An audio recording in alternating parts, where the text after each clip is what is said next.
Mike the Killer Kalinowski is a fascinating character in the movie trivia Schmoedown. He's certainly one of the most active players in the last couple of years or so, and within that time, he's had his ups and downs. Let's take a look back at the career of Kalinowski, the devastating losses to the monumental victories, and everything in between. While his win-to-loss ratio is pretty much identical in every division he's played in, that doesn't really reflect his differing success in these fields. For example, singles seems to be his current weak spot. Mike debuted in December of 2016 against Ashley Robinson. Being that this was her one and only match in the singles division, it did not go her way.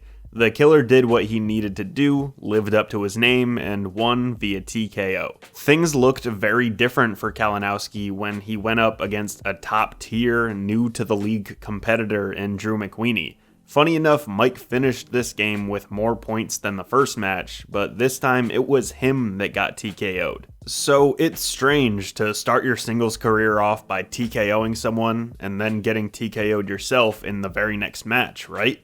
It only gets weirder from here. After McWeeny, we saw Mike in a Batman costume taking on a Harley Quinn-dressed Brianne Chandler, and in a pretty close game, Kalinowski won and threw some pudding into the crowd. In the first round of 2017's Ultimate Schmoedown, Mike KO'd the favorite in Josh McCouga. In round 2, he lived up to his new nickname by TKOing Miss Movies, and at this point he is now 4-1, and that is a great singles record. But sadly for Mike, people with great singles records have to start playing great singles competitors. This led to a loss against JTE in the third round of the tournament, an absolutely shocking knockout loss to Cushing and JTE in a number 1 contenders match, and a sudden death loss to Clark Wolf a couple of months later. So singles seems iffy for Mike right now. He's certainly shown a whole lot of potential, but you let me know when he starts getting results against the upper echelon of the division. Next up we have teams, and this is a division that Mike has been doing well in recently.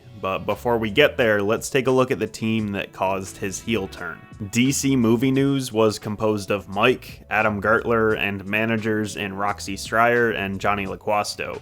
While Mike had already embraced being a face and a supposed hero of the Schmoedown, that feeling went into overdrive with this team. And this felt like a division where Mike could have been more comfortable. The team started out with consecutive wins in the 2017 tournament against Cinema Blend, and they knocked out 6 Degrees. However, there was no getting past future champions above the line, and then no getting past the very scary Team Top That.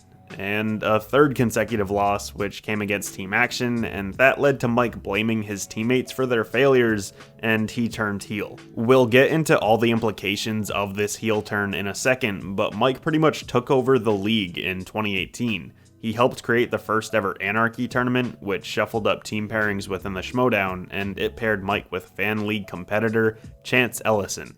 Team Corruption, along with new stablemate Ken Knapsack, debuted in this tournament against Inky and the Brain, and in a really great battle, Mike and his new teammate took home the victory. Next, they came up against all-time Mount Rushmore Schmoedown legends in Dan Merle and John Roca.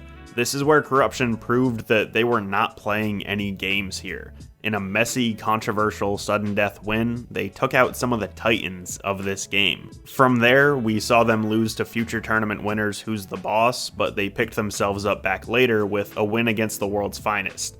P.S. Now we have Stacy, Tim Franco, and Grace in the mix too, so this faction is impressive and scary to say the least. And now it's time for the big one. Mike Kalinowski truly changed the Inner Geekdom division as we know it. He started out slow, but if he didn't start this way, I'm guessing he would not have turned into the intimidating competitor that he is today. Let me explain. Mike started his IG conquest with an embarrassing loss in a 5-way. He was doing great, but ended up losing to Koi Jandrew on one of the easiest Inner Geekdom questions I've ever heard. What followed was a loss against Rachel Cushing, which is nothing to hang your head about, but the next time we saw Mike, things were different. Like I said before, Mike ruled the storylines in 2018. He took over the league, did whatever he wanted to, and one of those things was that he wanted to create an Inner Geekdom tournament, instead of deciding things with these confusing 5-way matches. And within this tournament, Mike was a completely new player. I think this is arguably the biggest transformation of any Schmoedown competitor we've ever seen. He studied and practiced, and the results were incredible. First match of the tournament, knockout against Jared Habon. Second match of the tournament, knockout against Mark Donica.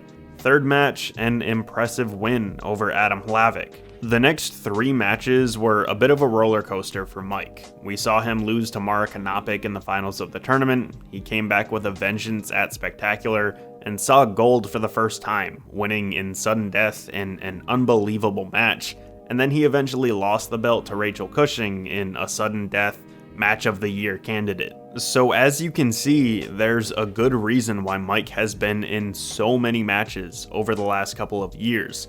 Whether you like him or not, he brings drama. His character change from hero to villain was fascinating to watch. His reign over Thad and the rest of the league brought plenty of memorable moments, and now we have the new chapter in the corruption storyline. With a strange Schmoedown career filled with ups and downs, chaos, and championships, I'm thankful that we have Mike in the league, and I can't wait to see what he does next.